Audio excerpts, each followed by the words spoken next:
Welcome to part 2 of my lecture on Chapter 17, and we're going to finish our study of the urinary system in this part.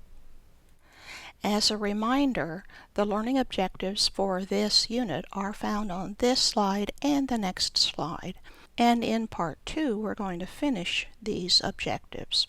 Previously in part 1, we covered identify the parts of the urinary system, explain general functions of the urinary system, explain the relationships of the urinary system to the endocrine and circulatory systems, describe the structure and function of the nephron.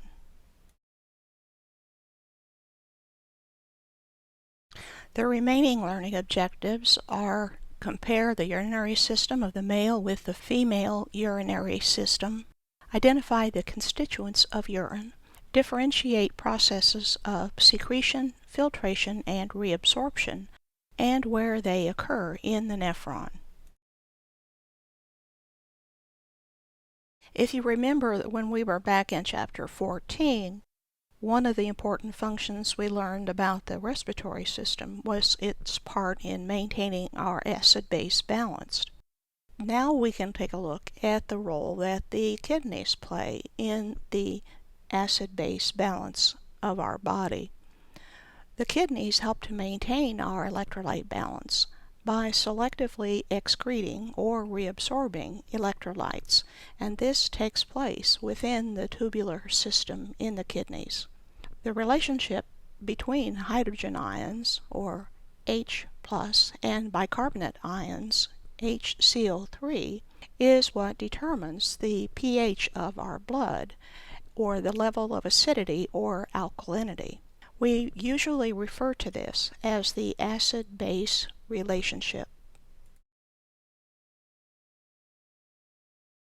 If the blood contains too much acid, this is a case where there are more hydrogen ions, and these excessive hydrogen ions will be excreted to a greater level in the urine, and more bicarbonate ions will be reabsorbed. The respiratory system also plays a role in this relationship by blowing off more carbon dioxide, which is an acid.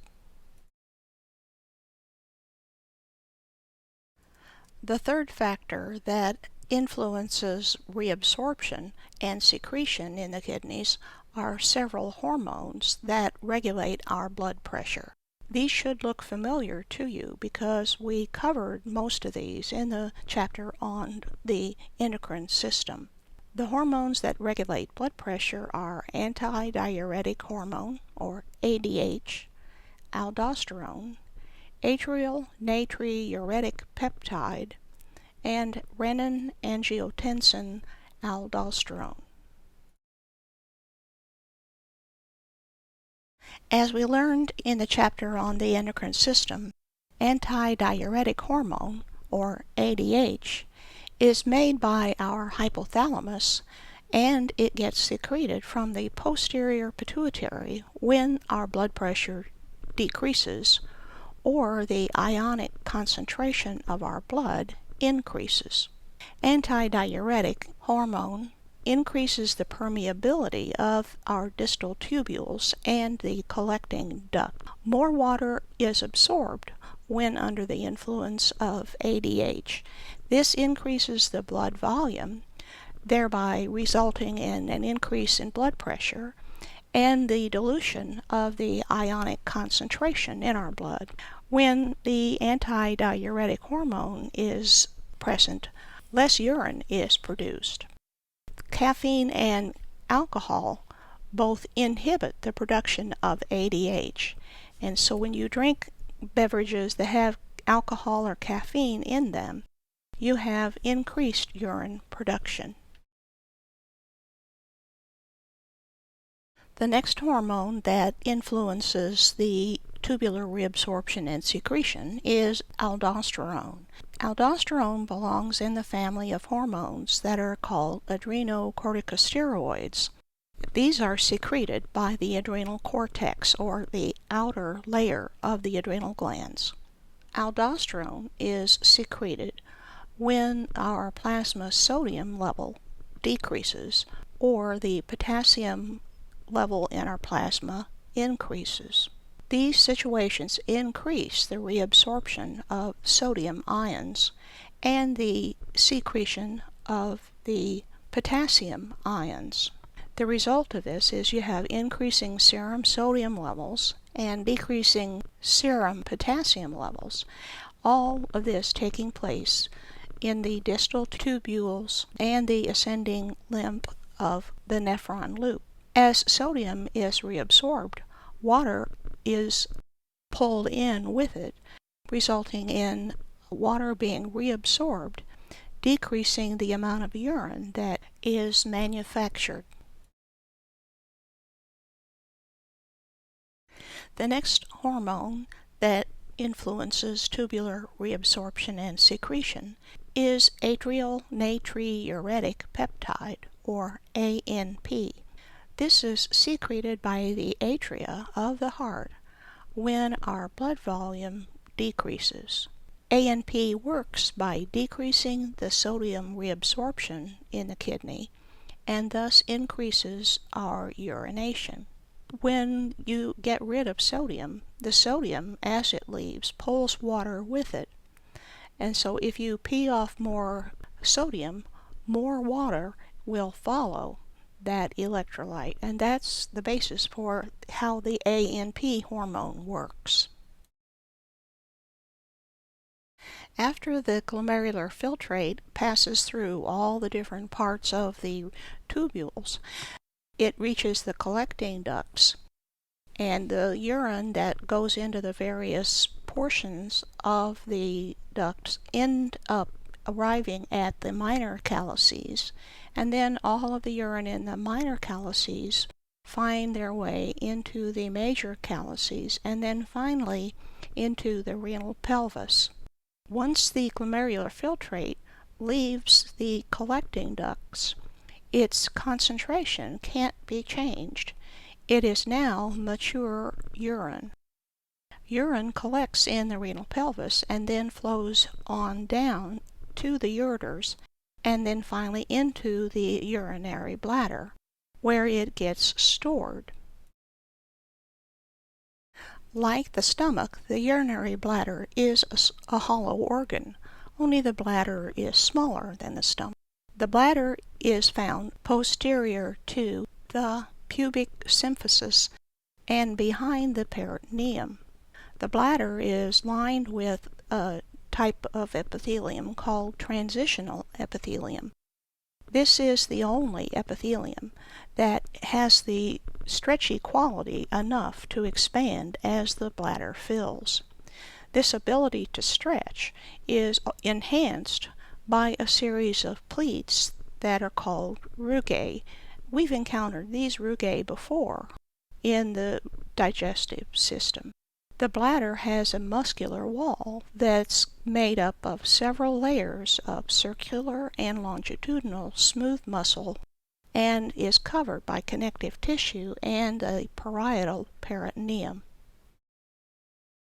Figure 17-10 from page 447 of your textbook is an illustration showing the urinary system. At the top of the figure you see two bean-shaped organs, which are the kidneys. The structure that leaves the hilum area of the kidneys and goes down to the bladder, each of these are called the ureters. The bladder in the lower portion of the figure has been opened up so that we can get a peek on the inside.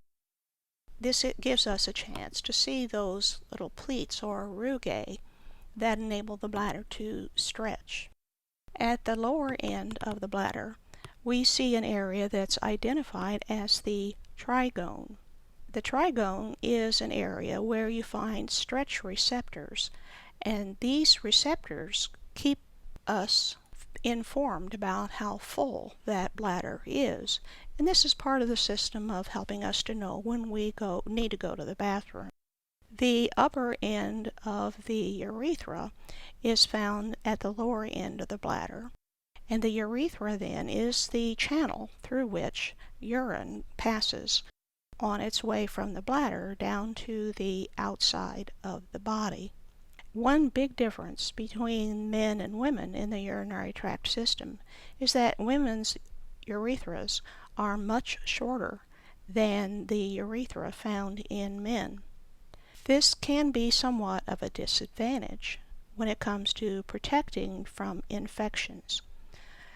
Since the urethra in women is so short, it's a very short journey for organisms to travel up through the urethra and get into the bladder, where it can start infection. And this is why women tend to be more prone to bladder infections or cystitis than do men.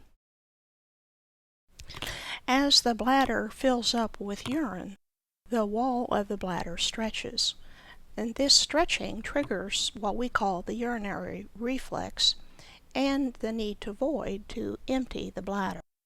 Urination had been thought previously to be a spinal reflex, but new research has shown that it is controlled by the brain. When the bladder is full, signals are sent from the bladder to the spinal cord and then on to the pons.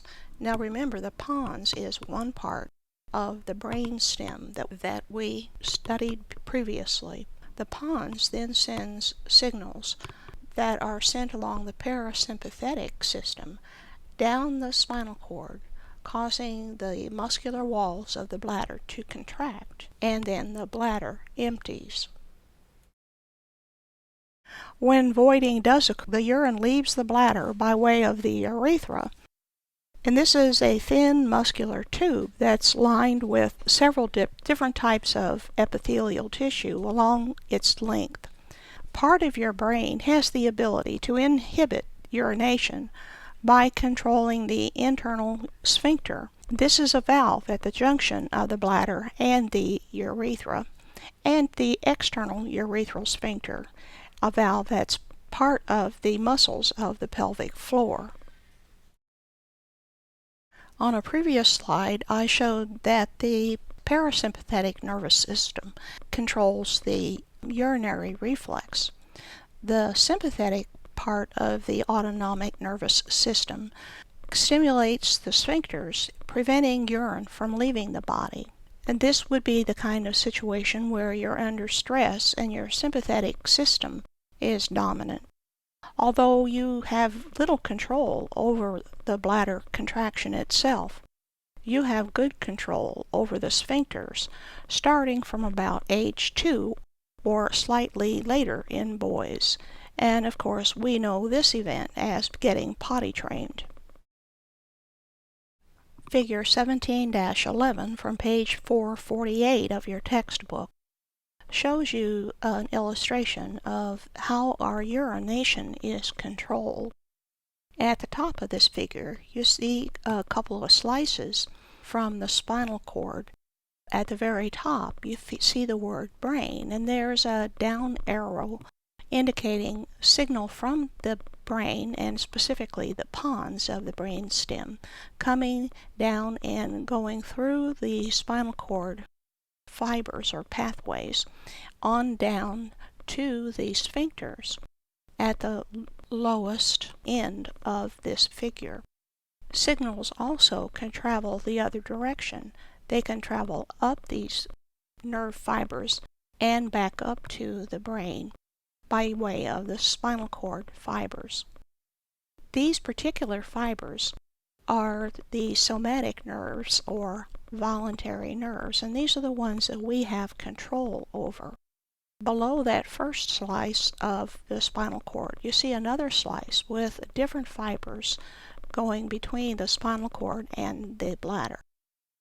These fibers represent the parasympathetic fibers or involuntary fibers that provide a pathway for signals to travel back and forth between the urinary bladder and back up to the spinal cord.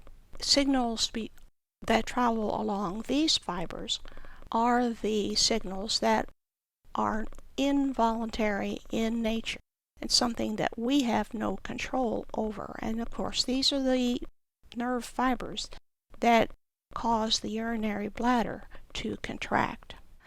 This ends part 2 of my lecture on Chapter 17.